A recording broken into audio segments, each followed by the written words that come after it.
నరసరావుపేట పట్టణ ప్రజలకు పోలీసు వారి విజ్ఞప్తి.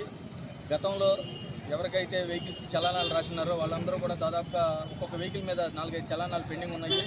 మేము గత వారం రోజులుగా మైక్ అనౌన్స్ ద్వారా ప్రతి ఒక్కరికి కూడా చెప్పిస్తున్నాం, మీ పెండింగ్ చలానాలు 25 డిసెంబర్లో క్లియర్ చేయండి, లేదంటే మీ వెహికల్ సీజ్ చేస్తామని చెప్పినప్పుడు కూడా ఎవరు కూడా దాదాపుగా మీ పెనాల్టీలకు సంబంధించి ఎవరో కూడా ముందుకు వచ్చి పే చేయడం కానీ అటువంటిది ఏం జరగలేదు.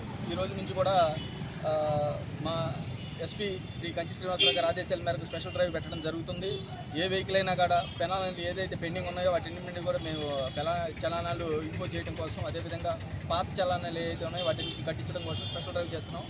దీనిలో భాగంగానే ఈరోజు మన మున్సిపల్ ఆఫీస్ ఎదురుగా స్పెషల్ డ్రైవ్ చేసి దాదాపుగా ఒక 40 వెహికల్స్ వరకే మేము చలానాలు కట్టని వాటిని కొన్నింటిని కట్టించేసి కొన్నింటిని ఎక్కువ చలానాలు పెండింగ్ ఉన్నట్లే స్టేషన్లో కూడా పెట్టడం జరిగింది. కాబట్టి ప్రజలందరూ దీన్ని గమనించుకొని మీ వెహికల్ చలానాలు ఏదైతే పెండింగ్ ఉంటాయో వాటన్నిటిని కూడా ఇమీడియట్గా క్లియర్ చేసుకోవడానికి ప్రయత్నం చేయండి. అదేవిధంగా మీరు మీ చలానాలు మీకు రేజ్ అయిన తర్వాత మీకు ఫోన్కు మెసేజ్ వస్తుంది. మెసేజ్ వచ్చిన తర్వాత ఆ మెసేజ్ ద్వారా అయినా లింక్ ఉంటుంది, ఆ లింక్ ద్వారా అయినా పే చేయొచ్చు.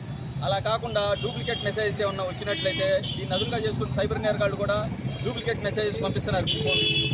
అది ఏ విధంగా అంటే మీరు మీ చలానాలు కడితే మీకు 60%, 70%, 80% కూడా మీకు రిడక్షన్ ఇస్తామని చెప్పేసి కొన్ని ఫేక్ యాప్లు వస్తున్నాయని చెప్పేసి మాకు తెలిసింది. దయచేసి ఎవరో కూడా వాటిని ఆశ్రయించవద్దు, వాటి ద్వారా పేమెంట్ కట్టొద్దు. అట్లా కనుక కడితే మీరు మోసపోయినట్టు అవుతారు. కాబట్టి గవర్నమెంట్ యాప్ ఏదైతే ఉందో లేదంటే మీ సేవ ద్వారా అయినా మీరు కట్టవచ్చు. మీ సేవకి వెళ్ళి మీ పెండింగ్ చలానాలు కట్టుకోవచ్చు, లేదంటే పోలీస్ యాప్ ద్వారా అయినా మీరు కట్టుకోవడానికి అవకాశాలు ఉన్నాయి. మీకు ఆల్రెడీ మేము పంపించిన మెసేజ్లోనే లింక్ ఉంటుంది, లింక్ చేయగానే ఆటోమేటిక్గా జనరేట్ చేసుకోవడానికి అవకాశాలు ఉంటాయి. కాబట్టి త్రూ గవర్నమెంట్ యాప్ ద్వారా లేదా మీ సేవ ద్వారా మీరు కట్టడానికి మాత్రమే ప్రయత్నం చేయాలి.